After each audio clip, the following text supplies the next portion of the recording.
নমস্কার, আমি পূর্ণিমা আবারও চলে এসেছি একটা নতুন রেসিপি নিয়ে। এই গরমকালে বাঙালির একটা প্রিয় খাবার, পুরো একদম খাসির মাংসর মতো টেস্ট হয়, সেটা হলো এঁচোড়, তাও আবার চিংড়ি মাছ দিয়ে। তো কিভাবে হয় সবই তোমাদের সঙ্গে শেয়ার করবো। এঁচোড় চিংড়ি তো চলো, একদম পুরো খাসির মাংসর মতো। তার জন্য লাগবে এঁচোড়। এঁচোড়টা যদিও ছিল আমার গাছের একদম টাটকা। আর লাগবে আলু, পেঁয়াজ, আদা, রসুন, আর হচ্ছে টমেটো। এই হচ্ছে এঁচোড় চিংড়ির মেন জিনিস।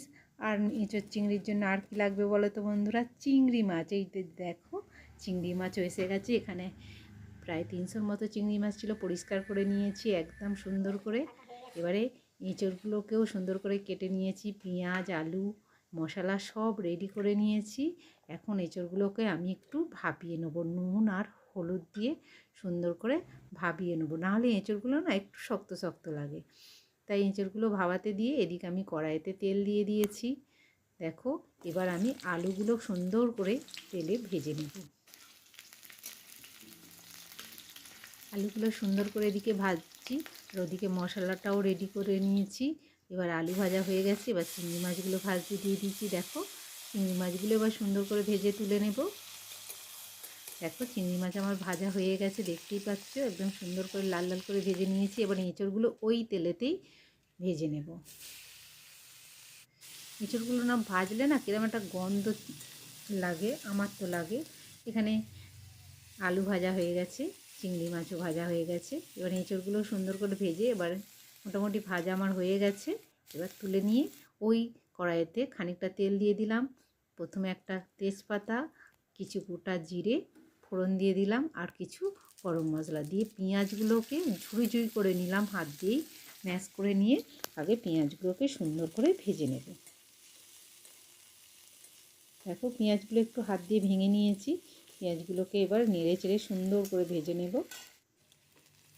এইভাবে বানিয়ে খেয়ে দেখতে পারো বন্ধুরা, খুব সুন্দর লাগে। দেখো, পেঁয়াজগুলো আমার লাল লাল করে ভাজা হয়ে গেছে। এবার আমি ওই আদা, রসুন, কাঁচা লঙ্কার পেস্টটা দিয়ে দিচ্ছি। দেখো, দিয়ে দিয়েছি আদা, রসুন, কাঁচা লঙ্কার পেস্টটা। এবার সুন্দর করে ভেজে নিচ্ছি। যেই রং ছেড়ে গেলেই, দেখো রং ছেড়ে গেছে। এবার টমেটোটাকে 2-3টের মতো টমেটো আমি পেস্ট করে নিয়েছিলাম, সেগুলোকে এখন দিয়ে দিলাম। টমেটোগুলো গোটা দিলে না কিরকম কিপচে কিপচে হয়ে থাকে, তাই আমি পেস্ট করে নিয়েই দিলাম। তাতে গ্রেভিটাও ভালো হয়, টেস্টও ভালো হয়। তারপর যে মশলাগুলো রেডি করে রেখেছিলাম, লঙ্কা, হলুদ, যেগুলো রেগুলার মশলা, সেই মশলাগুলো দিয়ে নুন দিয়ে সুন্দর করে আমি এখন কষিয়ে নেব। আর খানিকটা জলও দিয়েছি। দেখো, এবার কষিয়ে কষিয়ে যখন দেখছি, দেখো তেল ছেড়ে গিয়েছে, একদম কড়া থেকে ছেড়ে যাচ্ছে। তো এখন এবার আমি আলু, এঁচোড় ভেজে রেখেছিলাম, সেগুলো এবারে দিয়ে দেবো। এই যে দেখো, একদম কড়া থেকে তেল ছেড়ে গেছে, সুন্দরভাবে আমার মশলাটা কষানো হয়ে গেছে। দেখো, এবারে আমি এর মধ্যে ওই এঁচোড় চিংড়িগুলো দিয়ে দেবো। দেখো, সব কিছু এখন সুন্দর করে দিয়ে দিলাম।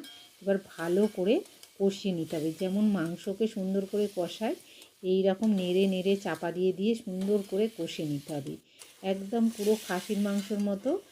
এইভাবে চাপা দিয়ে দিয়ে বানাবে, খাসির মাংসর মতোই খেতে হবে। আর আমি এখানে যেহেতু পুরো একদম সিটি দিয়ে নিয়েছি, খুব সফট হয়, দারুণ খেতে লাগে। তোমরা একবার বানিয়ে খেয়ে দেখতে পারো বন্ধুরা এইভাবে। দেখো, মোটামুটি আমার কষানো হয়ে এসেছে, দেখতে পাচ্ছ। এই যে চাপা দিয়ে দিয়ে একদম পুরো মাংসের মতো করে আমি কষিয়ে নিচ্ছি। কষানোটাই হচ্ছে এখানের মেন জিনিস, যত সুন্দর করে কষাবে তত সুন্দর খেতে লাগবে। দেখো, আমার কষানো মোটামুটি হয়ে এসছে, তেল ছেড়ে দিয়েছে কড়া থেকে। আর আলুও অলরেডি আমার সিদ্ধ হয়ে গেছে, আর এঁচোড় তো আমার সিদ্ধ করাই ছিল। এবার আমি খানিকটা ঈষদুষ্ণ গরম জল করে দিয়ে দিলাম।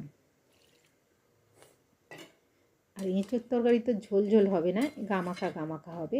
এইবারে আমি ফুটে যেতে চাপা দিয়ে দিয়েছি। দেখো, চাপা খুলে দেখছি মোটামুটি আমার অলরেডি ফুটে গেছে।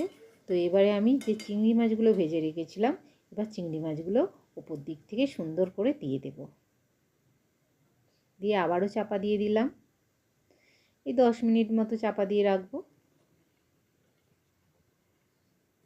দেখো 10 মিনিট পরে দেখো আমার তেল ওপরে ভেসে উঠেছে, তার মানে আমার এঁচোড় মোটামুটি হয়ে এসেছে। এবারে আমি আরও খানিকটা নেড়ে আরও 5 মিনিটের মতো চাপা দিয়ে দেব। দেখো একদম এঁচোড়ও সুন্দর সেদ্ধ হয়ে গেছে, আলুও সিদ্ধ হয়ে গেছে আমার, তার মানে অলরেডি ডান। এবার আমি একটু ভাজা গরম মশলা দিয়ে দিলাম আর ঘি দিয়ে দিলাম, দিয়ে চাপা দিয়ে দেবো, দিয়ে খানিক পরেই নামিয়ে নেব। এইভাবেই বানিয়ে খেয়ে দেখো বন্ধুরা, মাংসর থেকে কম হয় না, খারাপ হবে না, খুবই সুন্দর টেস্ট হয়। তোমরা একবার এইভাবে বানিয়ে দেখো বন্ধুরা, খুব খুব ভালো লাগবে। এই দেখো আমার একদম সুন্দরভাবে এইভাবে মাখা মাখা করেছি, তুমি রুটি দিয়ে, পরোটা দিয়ে বা ভাত দিয়ে যেই দিয়েই খাও খুবই সুন্দর লাগবে। তো বন্ধুরা কেমন লাগলো আমার গাছপাঠা বা এঁচোড় চিংড়ি অবশ্যই কমেন্ট করে জানিও। তো পুরো একদম গাছপাঁঠাটা বা এঁচোড় চিংড়িটা পুরো খাসির মাংসর মতোই খেতে হয়েছিল, একদম দেখতেও যেমন সুন্দর হয়েছে দেখো, আর খেতেও হয়েছিল দুর্দান্ত। তোমরাও একবার বানিয়ে খেয়ে দেখো বন্ধুরা এইভাবে।